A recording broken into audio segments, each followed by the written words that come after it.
Okay, confession time. I hecking love Gundam.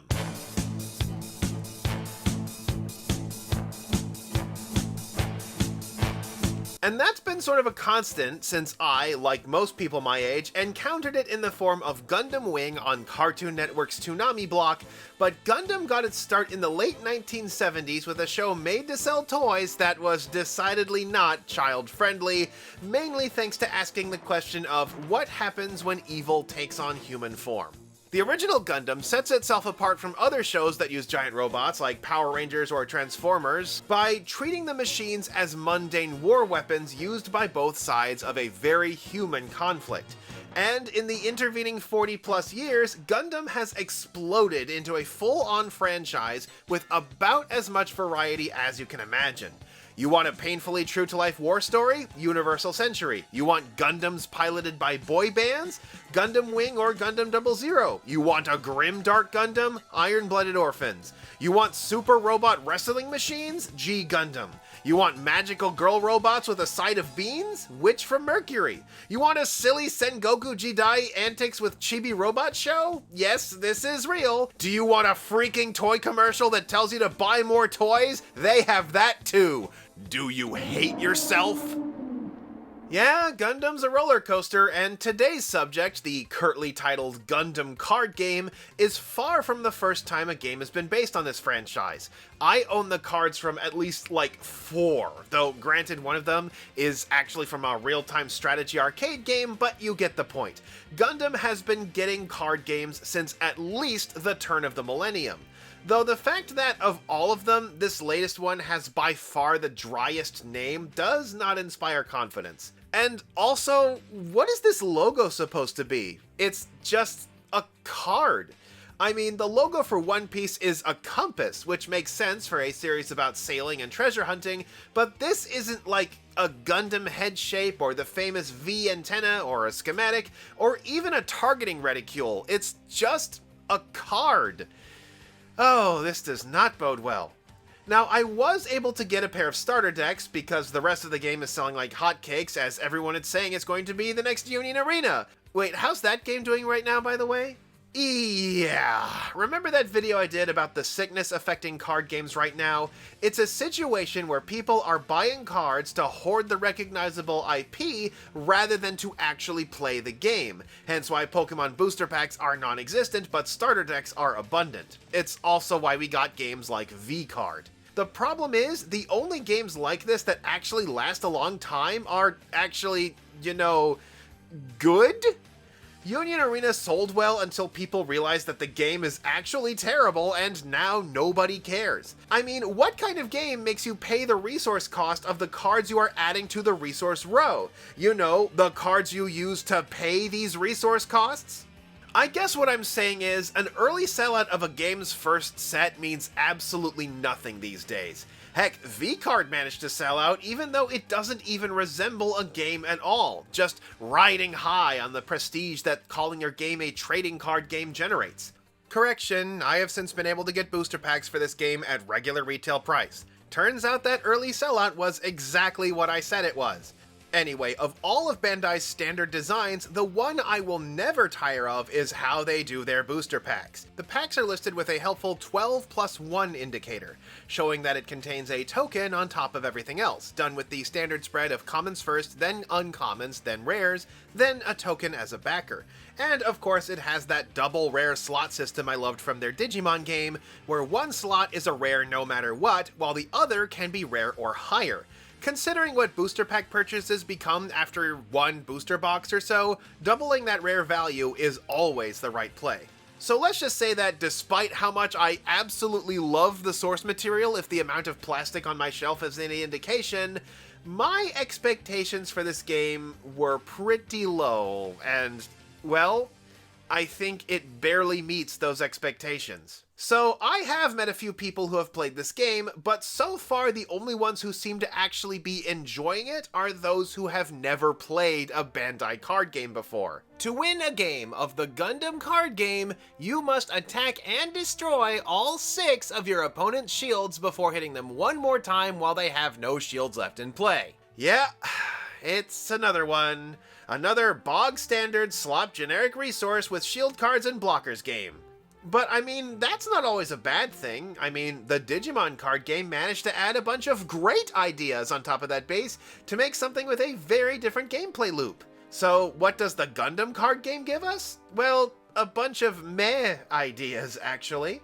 It's got the same color and damage system as Lorcana, the resource system from Hearthstone, and easily the most lukewarm milquetoast shield system I have ever seen, to which is attached perhaps this game's only good idea. I was able to get my hands on a couple of starter decks, the base Gundam deck and the Zeon deck. Apparently the Zeon deck is of these decks the one to beat, so getting the enemy decks was apparently the right choice. Sadly, I did not get any of the decks that include the miniature model kit for the upcoming Gundam Battletech game, something I actually am really excited for. Correction again! Man, it sure is a good thing I delayed this video, means you guys get the full experience.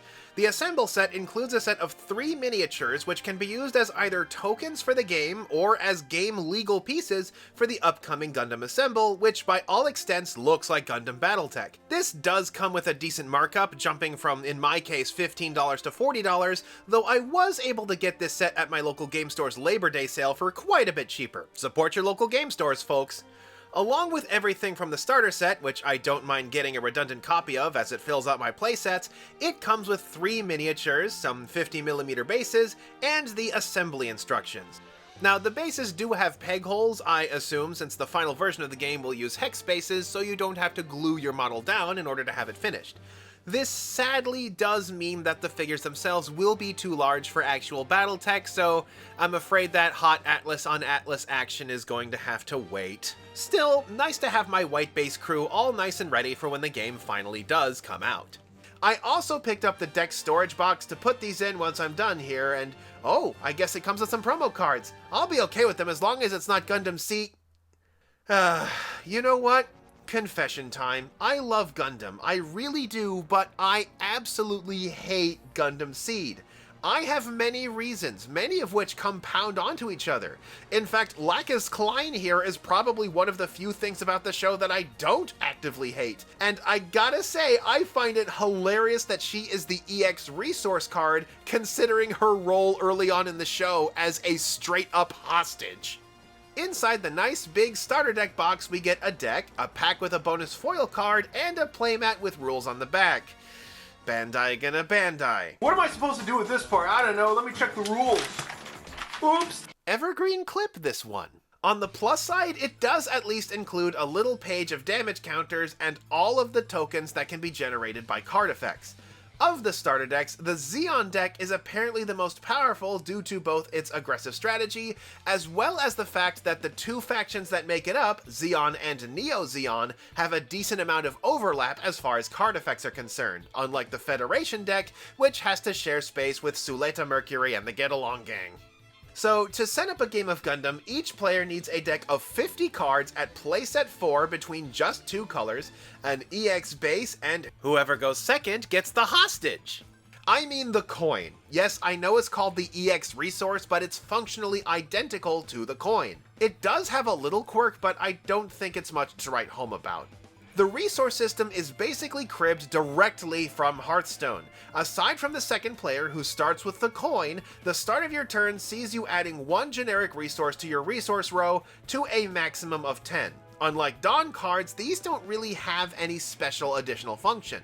They are literally the mana gauge. The only quirk to this is that certain cards have a base level, meaning you have to have that many resource cards in play in order to play them, which includes the hostage. This means that player 2 starts the game with levels slightly tilted in their favor until they decide to burn the coin, and some cards like the baseline Gym are designed to benefit from this.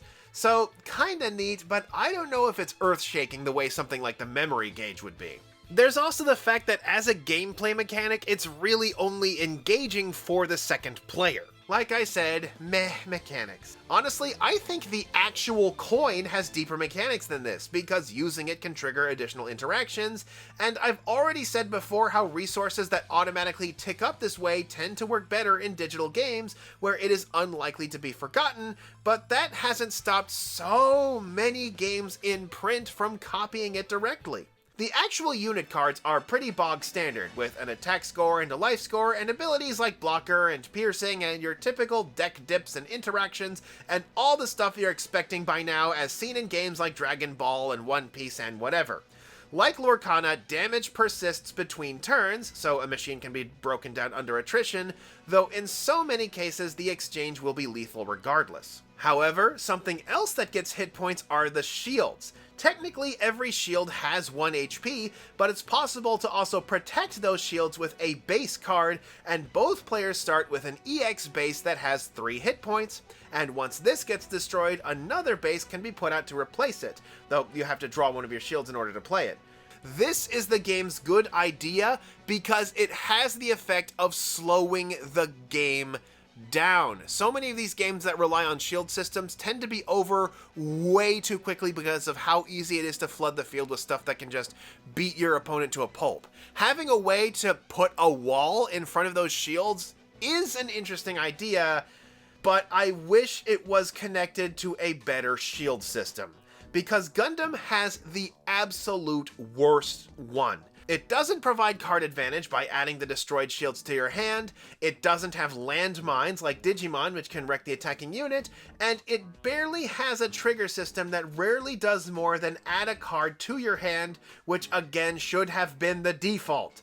And I haven't even seen it clarified whether or not the shield destroying effect of the base cards activate when played as a trigger, and honestly it could be either way and I have no clue. However, there is one other mechanic to this game, the saving throw, that will surely change everything: the pilots!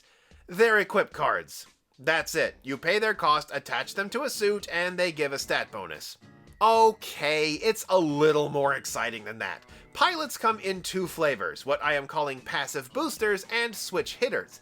Some pilots have passive effects when played onto a matching suit, and others can instead be played as an action card for a different effect. So, not a bad use of card economy. There are also additional benefits to attaching a pilot. If that pilot is a link unit, then the suit they are attached to essentially gains haste. But sadly, this means that such amusement is limited, and we are likely to see decks that cling tightly to one faction and one faction only, which is another typical Bandai game issue that's about to obliterate any viability my Baroque Works deck might have ever had. But yeah, that seems to be the story of the Gundam card game. It's another one. If you've been playing a lot of Bandai games, I don't think you'll find anything terribly exciting here. The base foundation of literally every single new Bandai game has seriously worn out its welcome with me by now. I'd be tempted to say just make a standard issue Bandai card game where each faction gets more flexible mechanics and just be done with it, but as they have now demonstrated at least twice, they cannot be trusted to do even that correctly. As it stands now, I am not terribly interested in going over the Gundam card game anymore. Call me back when the Titans get an archetype so I can get some cards of the Ashimar. As for what's next, maybe I'll look at the Nikkei card game, maybe I won't. At this rate, it would probably be a Patreon exclusive considering the subject material, because I can imagine what putting my Ashimar on screen will do to this video's monetization already. But yeah, that's the Gundam card game. It is yet another one. If you want better Gundam content, I've been doing character design reviews of every mobile suit over on my other channel, and we are on the cusp of Zeta Gundam after finally getting through all of the series that take place during the One-Year War. Feel free to go and enjoy that, and until next time, this was the generically named Gundam the card game, and this is Kohdok signing off.